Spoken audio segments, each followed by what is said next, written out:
Senhor presidente, senhoras e senhores deputados,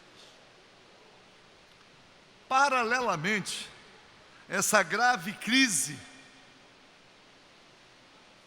que o governo do Estado adjetivou de calamidade pública, quer dizer, crise financeira, e o governo do Estado confunde com calamidade pública para encaminhar a esta casa um projeto de lei cujo objetivo consiste única e exclusivamente em apunhalar o servidor público, não só com demissões, mas também com corte de salários. Vamos acreditar que esta casa, em representando a população do Estado do Rio de Janeiro, tenha apreço pelo servidor e tenha apreço também com os serviços públicos, porque a calamidade pública verificada consiste na paralisação de muitos serviços públicos, tendo em vista o modelo assumido pelo governo com as terceirizações e, simultaneamente, a precarização para a prestação dos serviços. É claro que temos acompanhado a agonia do servidor público, tendo em vista a questão do pagamento em dia dos salários. Quero daqui desta tribuna mandar um forte abraço para o Dr. Carlos Jung, advogado da FASP, Federação de Associações e Sindicato dos Servidores Públicos, pela pressão através de vitoriosa ação judicial que vem fazendo sobre o Poder Executivo para fazer com que, pelo menos, com os recursos disponíveis, dentro do tempo possível, a remuneração de servidores ativos e inativos seja honrada. Mandar um abraço para o Dr. Álvaro, presidente da FASP, também para o Dr. Francisco, diretor jurídico. Mas dizer que em Brasília, e tem havido uma reação muito grande de setores organizados da sociedade, a Câmara dos Deputados está votando a famigerada PEC 241, com um argumento falacioso, mas que consegue iludir parte da população.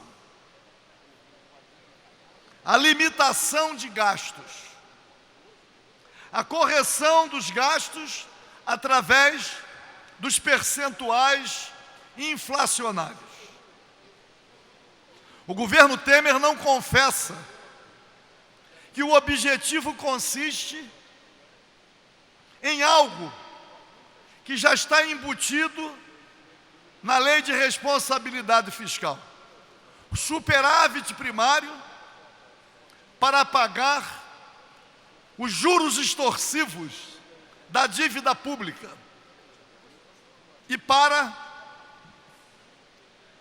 continuar ou para ampliar o atendimento à banca, é preciso cortar direitos dos servidores, deixar de aplicar em saúde, educação e em outros serviços públicos, mas também penalizar aposentados e pensionistas, a chamada reforma previdenciária.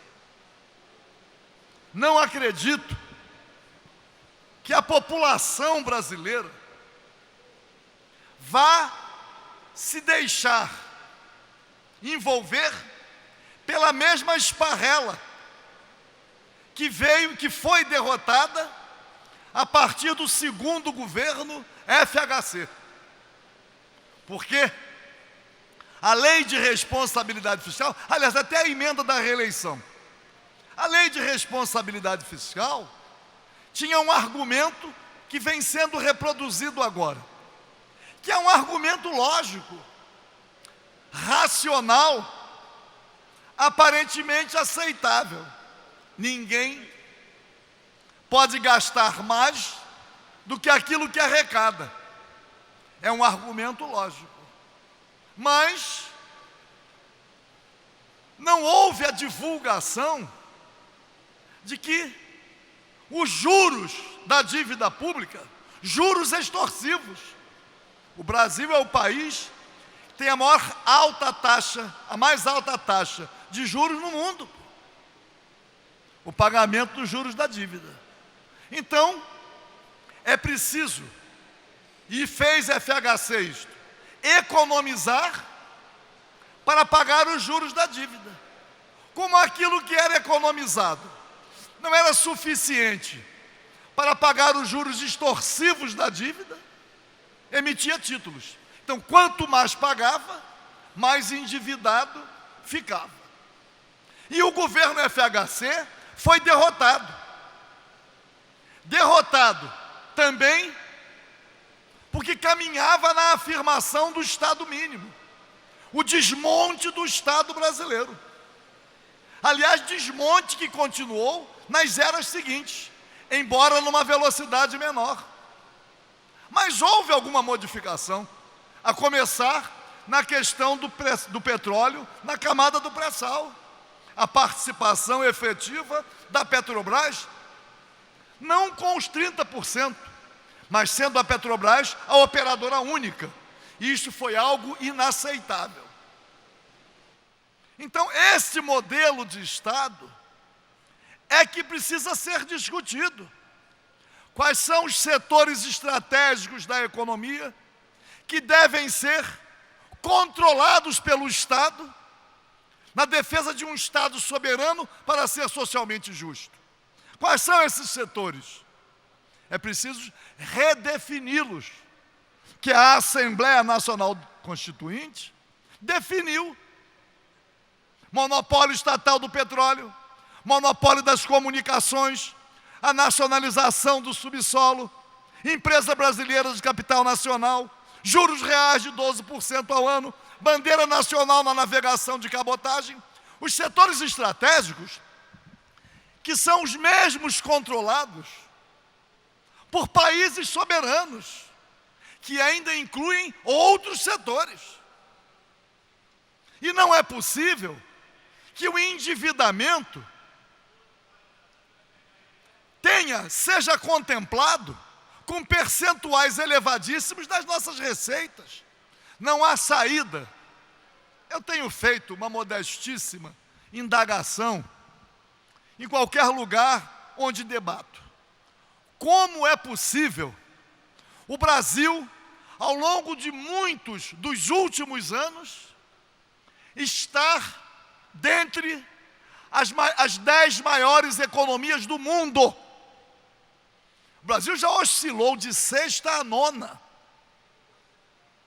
Como, em sendo uma das 10 maiores economias do mundo, ao longo de vários anos, não ter deferido uma habitação digna para cada família?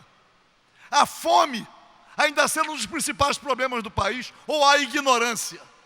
Não ter atendimento à saúde, nem atendimento básico. Afinal de contas, o que significa para um povo, para a classe trabalhadora, ostentar o título de 6ª, 7ª, 8ª, 9ª economia do mundo ao longo dos anos? Qual é a resposta social? Para concluir, por favor, deputado. Para isto. Então, senhor presidente, senhoras e senhores deputados, esta falácia, esta mentira, precisa ser enfrentada. E agora, com essa famigerada emenda constitucional 241, eu não sei se é um preço a ser pago. Se o rabo está tão preso, se a dependência é tão grande, que há necessidade de fazer pagamentos que sejam sustentados por uma emenda constitucional que não resiste ao mínimo debate. Os serviços públicos precisam de investimento. O desenvolvimento precisa de investimento.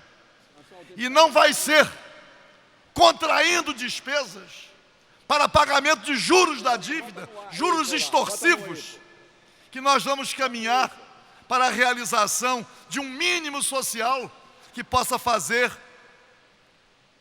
também, ou possa oferecer a mínima possibilidade de felicidade para a maioria esmagadora do povo brasileiro. Não a PEC 241, não a reforma da Previdência nos moldes que querem fazer, e sim a bons serviços públicos, mas sim, acima de tudo, ao modelo soberano com distribuição da renda. Muito obrigado.